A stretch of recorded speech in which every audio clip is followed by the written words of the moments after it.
Untuk mengetahui situasi terkini pasca demo di Nepal, kami telah terhubung dengan warga negara Indonesia di Kathmandu, Nepal, Robi Firly Harga. Selamat malam waktu Jakarta, Mas Robi. Bagaimana situasi terkini di sana? Apakah demo masih berlangsung? Selamat sore, perkenalkan saya Robi. Kami dari KBRI Dhaka, dari perwakilan Indonesia yang ada di Dhaka yang kebetulan merangkap Nepal. Kami sudah di Kathmandu ini sejak 3 hari yang lalu, dan memang kami tiba itu memang sebelum eskalasi terjadi. Namun memang kondisi saat ini seperti tadi sudah disampaikan pemberitaannya bahwa sejak tanggal 9 malam itu tentara setempat sudah mengambil alih keamanan dan sudah dilakukan pemulihan, dan saat ini situasi kondisi semakin kondusif dan terpantau cukup aman. Cuma hanya memang pembatasan pergerakan masih dilakukan, hanya diperkenankan untuk yang memang berkepentingan, termasuk juga untuk wisata mancanegara dan keluarga asing setempat. Berarti situasinya sudah cukup aman ya saat ini ya? Saat ini militer mengambil alih pemerintahan ya? Betul seperti itu, dan itu sampai kapan? Kalau untuk sampai kapannya kami juga belum dapat info, tapi yang kami sudah ketahui adalah untuk keamanan setempat sudah diambil alih oleh tentara. Kalau pemerintahannya kami juga belum dapat info, dan kami perlu mencari info lebih lanjut, dan kita hanya bisa mengikuti dari pemberitaan media saja untuk bagaimana situasi politiknya. Tetapi kami, karena kami sebagai dari perwakilan KBRI, kami hanya fokus untuk memastikan keadaan warga negara Indonesia yang ada di wilayah Kathmandu, Nepal dalam kondisi yang aman dan baik. Kalau untuk WNI yang ada di Nepal saat ini jumlahnya ada berapa dan seperti apa kondisinya? Sejak 2-3 hari yang lalu kami tiba di Kathmandu, dan ketika eskalasi meningkat, kami langsung melakukan pendataan. Ada juga yang sudah menghubungi kami melalui KBRI Dhaka, jadi sehingga sudah bisa di-trace. Saat ini jumlah yang per tadi siang itu 134. Di antaranya adalah 57 warga negara Indonesia yang merupakan penduduk tetap di Nepal. Selebihnya merupakan wisatawan, dan juga ada delegasi serta yang menghadiri pertemuan-pertemuan konferensi internasional yang ada di Kathmandu.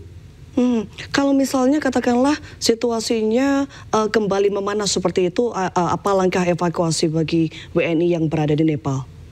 Baik, jadi memang sejak eskalasi meningkat, kami dari Kedutaan Besar Republik Indonesia selalu melaporkan perkembangan situasi daily basis ke Kementerian Luar Negeri Indonesia yang ada di Jakarta. Dan situasi saat ini sudah diketahui oleh pemerintah Indonesia, serta kami juga sudah membuat langkah kontingensi sekiranya memang situasi kembali menjadi tidak kondusif ataupun terjadinya eskalasi tambahan. Tapi berdasarkan asesmen kami dari pagi hari ini hingga sore, saat ini situasi sudah kembali normal, hanya memang masih terjadi pembatasan pergerakan termasuk adanya pemberlakuan jam malam. Kalau dari rakyat Nepal sendiri, apa saja sih poin tuntutan yang mau disuarakan begitu? Jadi kita bisa lihat saja dari pemberitaan media setempat yang memang isu-isunya sudah beredar. Jadi sejak kami tiba juga kami dianjurkan untuk tidak kemana-mana, hanya bisa stay di hotel, bahkan untuk mengecek situasi sekitar hotel pun kami tidak diperkenankan keluar. Itu juga berlaku bagi teman-teman WNI kita yang lagi sedang mengikuti pertemuan ataupun ada konferensi, mereka juga tidak diperkenankan untuk keluar dari tempat tinggal. Sehingga untuk situasi di lapangan kami hanya sebatas bisa melihat dari media. Dan kembali prioritas kami adalah lebih ke perlindungan warga negara kita yang ada di Nepal, Kathmandu, dan wilayah lainnya. Kalau situasi saat ini kan sudah cukup aman begitu Mas Robi, tapi apakah ada ajakan atau tanda-tanda bahwa demo akan kembali berlangsung? Kalau tanda-tanda sih sepertinya belum ada, kan bisa cek karena memang dari pagi hari ini sampai sore juga sudah cukup kondusif. Pergerakan menuju ke airport juga sudah berjalan normal, penerbangan juga sudah beroperasi seperti semula. Jadi menurut kami sejauh ini sejak tentara Nepal mengambil alih keamanan, itu kami lihat sudah semakin kondusif, dan sejauh ini memang belum ada tanda-tanda signifikan yang akan terjadinya eskalasi lanjutan. Kalau misalnya untuk sementara kan sekarang pemerintahan diambil alih oleh militer. Sudah ada tanda-tanda kapan Perdana Menteri yang baru akan dipilih? Kapan gitu? Sudah ada tanda-tandanya kah? Untuk info itu kami belum bisa mencari tahu lebih lanjut karena memang belum ada info yang bisa kami dapatkan. Hanya mungkin kita bisa mengikuti dari pemberitaan di media saja. Karena kembali lagi memang prioritas kami saat ini adalah untuk memastikan warga negara kita itu bisa segera kembali ke Indonesia secepat mungkin, dan kami juga sudah menghimbau untuk warga negara Indonesia yang ingin melakukan perjalanan ke Nepal sebaiknya untuk ditunda terlebih dahulu hingga memang kondisi benar-benar kondusif. Baik, terima kasih Mas Robi atas.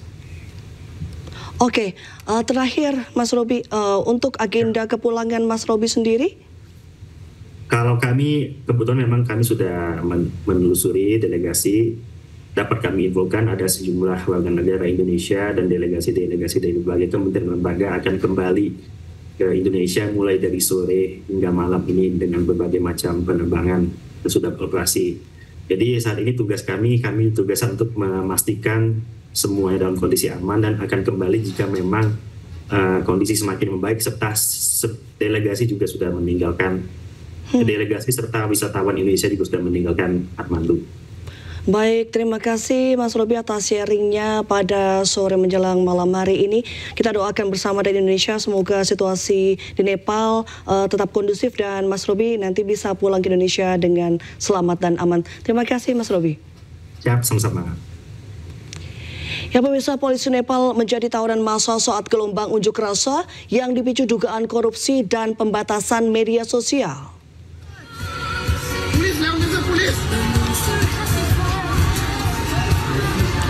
Sejumlah polisi dilucuti senjatanya dan ditahan oleh warga Nepal. Sementara sebagian anggota kepolisian serta militer memilih bergabung dengan gerakan rakyat.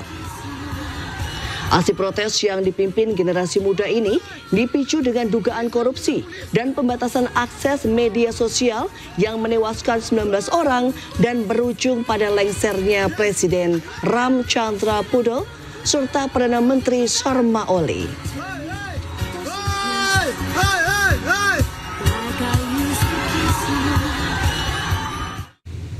Sementara itu, Kementerian Luar Negeri RI memastikan warga negara Indonesia di Nepal dalam kondisi aman.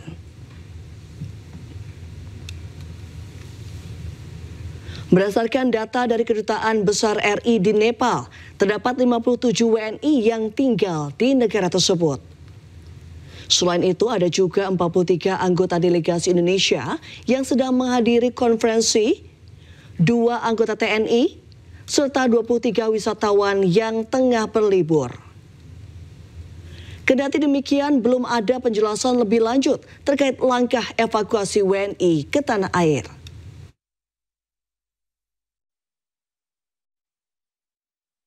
Buntut unjuk rasa berujung ricuh di Nepal, kendali kekuasaan diambil alih oleh militer. Helikopter militer bahkan mengevakuasi para pejabat Nepal dari kepungan massa.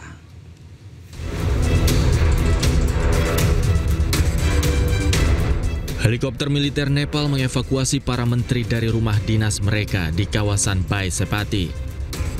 Pejabat pemerintah lain juga dievakuasi ke barak militer dan mendapat pengamanan lebih ketat. Kekuasaan diambil alih oleh militer pasca unjuk rasa yang semakin anarkis. Militer Nepal mengambil alih kendali untuk memastikan ketenangan di negara Himalaya tersebut hingga pemerintahan baru terbentuk. Nepali दाजुभाइ तथा दिदीबहिनीहरू, नेपालको इतिहासदेखि नै नेपालको स्वतन्त्रता, सार्वभौम सत्ता, भौगोलिक अखण्डता, स्वाधीनता, राष्ट्रिय एकता र नेपाली जनताको सुरक्षार्थ Jam malam telah diberlakukan dan militer menyatakan berbagai aksi vandalisme, penjarahan atau serangan terhadap individu akan berujung pada tindakan tegas.